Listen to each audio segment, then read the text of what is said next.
Taking advantage of the skills and resources in a local community, today's Life on Top has turned her shoe business into a brand name. Let's meet her. Addis Ababa, Ethiopia, the home and workplace of Bethlehem Tilahan. She was born and raised in a small community in Addis Ababa where people had very little opportunity. I came from a small village in Ethiopia. It's called Zennaburg. In the village there is 5,000 people living, but people doesn't have any opportunity to work.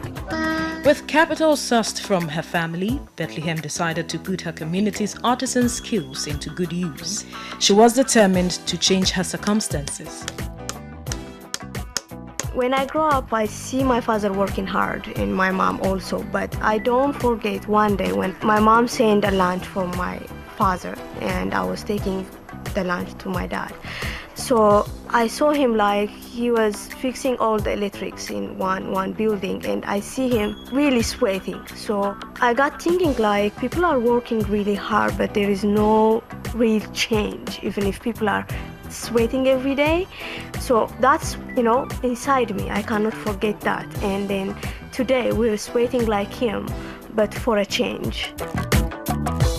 Less than a decade later, Soul Rebels has become an internationally recognized green footwear company and now sells to over 30 countries around the world. Since it started in 2004, her company has grown from having 5 employees to involving over 300 employees drawn from her local community. People need opportunity. People need to be a part of something. Manufacturing, creating something, and then they're gonna eat their own fruit. Soul Rebels produces footwear locally with a strong infusion of ancient Ethiopian culture with subtle undertones of modern Western design influences. This blend of tradition and Western influenced designs has turned Soul Rebels into a footwear brand that Bethlehem believes is priced right. Producing the shoe priced right, we can compete with other brands out there. So the profit margin is really good and people knows the brand really well. All of Soul Rebels shoes are handcrafted by Bethlehem staff, and the company sources all of its raw materials locally. The way we're producing the shoe is each and everything is done by hand. Everything cut by hand, put together by hand, sew by hand. It takes time to produce one pair of shoe in a day. When we're building that, we make sure that workers that we are hiring know why this brand is really important for us and for them too. Because it's not only my brand, if they're working in Soul Rebels, it's their brand also. She has won many international awards for her enterprise and has already been named as one of Africa's top 5 businesswomen. When asked how she intends to keep the identity of her brand, Bethlehem has this to say. We constantly train ourselves and we are trying to predict what's going to come in the next few years. For example, the global environment, the economy is really vibrating every time. So how are we going to be sustainable in the business?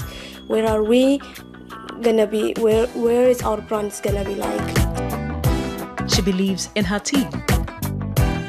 I believe that I build a strong team there. So even if I'm not there now, I'm here. People are doing their job. Yeah. So those are the people that I trust, that I believe that they can do things in my own way. So I really have that strong team backing me up. Bethlehem is relentlessly working to ensure that her dream of building an international footwear brand right from the heart of Ethiopia becomes a reality. We don't want to be exactly like Nike. Nike is a big company and everybody knows Nike. So if Soul Rebels is aiming to be big like Nike, it makes sense, but we're not Nike at all. By now, we want to be just like big like an Apple company. So that's going to be our aim, and we work hard to reach that goal. Considering the exceptional success she's achieved in less than a decade, she'll probably exceed her estimations.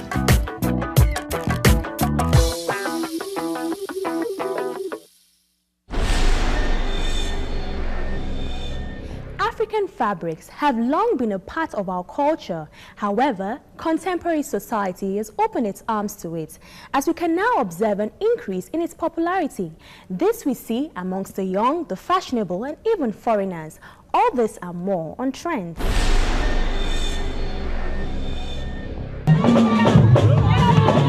They can be worn at weddings, on the runway, and even the streets. You certainly must have noticed that more and more people are wearing African fabrics. No longer just another cultural element, African textiles have become a fashion statement. While some fabrics cut across various countries, others remain unique to a particular country, like the famous Kente fabric from Ghana, Kanga in Tanzania, Maseye in Kenya, Ashoki or Adire in Nigeria. The Kitenge, otherwise called Chitenge in Malawi, Namibia and Zambia, is also commonly worn in Kenya, Uganda, Tanzania and Sudan. If you're wondering how they can be worn, Nigerian fashion designer Yomi Maku says African fabrics can now be worn in different contemporary ways. Yeah, I've seen a lot. Even some of them, I didn't even know that they can even come out with that. It can come out that way. You get. I see some people making it an evening dress. You know, it's very awkward seeing an evening dress made with Ankara. But trust me, the day I saw it, it came out very nice and very unique. You can make a very lovely tunic. But what I do mostly, when you bring an Ankara fabric to my office, I always love to mix it with a plain fabric. I don't like using just a plain Ankara. I believe it's just too flat. I believe it needs a background, it needs something to push it out. You get, if it's just plain, if you use the plain Ankara, just the Ankara itself, trust me, I feel it doesn't really come out nice. It won't come out nice. So I always advise that you can find, use a plain fabric as a background to bring it out. And you can use to make a tunic top or a lovely Ankara pant. Like there's this pant I made for a client of recent, and trust me, I don't really make design for ladies, but I tried out something and I made something for her. I made an Ankara pant for her, and it came out very nice. And I wish Ankara pant, very nice, a palazzo pant, very lovely, very lovely. Yomi has mentioned a few, but there are a lot more ways to style the African fabric. Now we have quite a lot of interesting designers who experiment with our local fabric. Years ago, we didn't really have a lot of known Nigerian designers, but now we have quite a lot of top designers who are from Nigeria and Africa. So I suppose that has helped in a way. The men have not been left behind. Many can be seen in shirts or in tunics made from these fabrics. They are worn for parties or casual outings. As to the reason behind this improvement, a Nigerian fashion designer has this to say.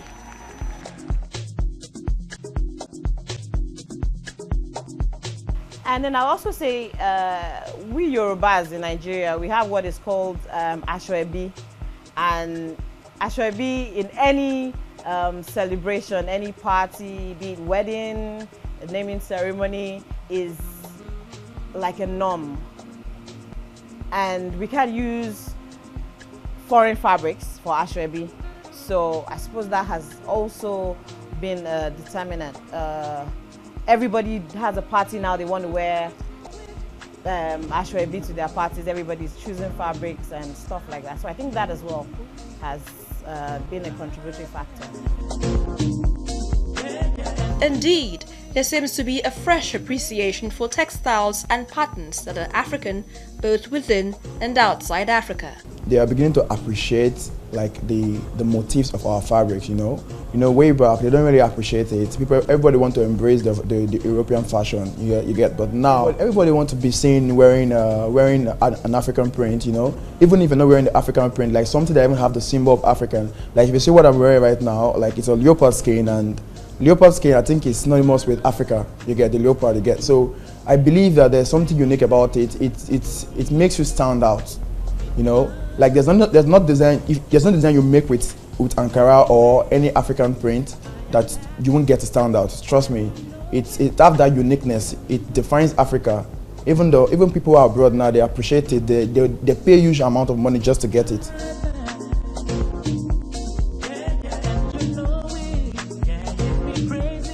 With a growing interest in African fabrics, there is hope that it will bring about a positive change for the textile industries in Africa.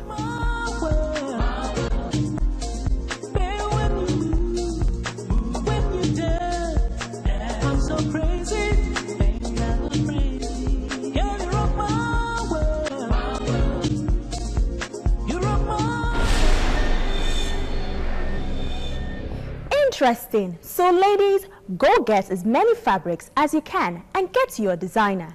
African fabrics are now the latest trend and it's definitely here to stay. Just before we go, let's inspire you with these quotes.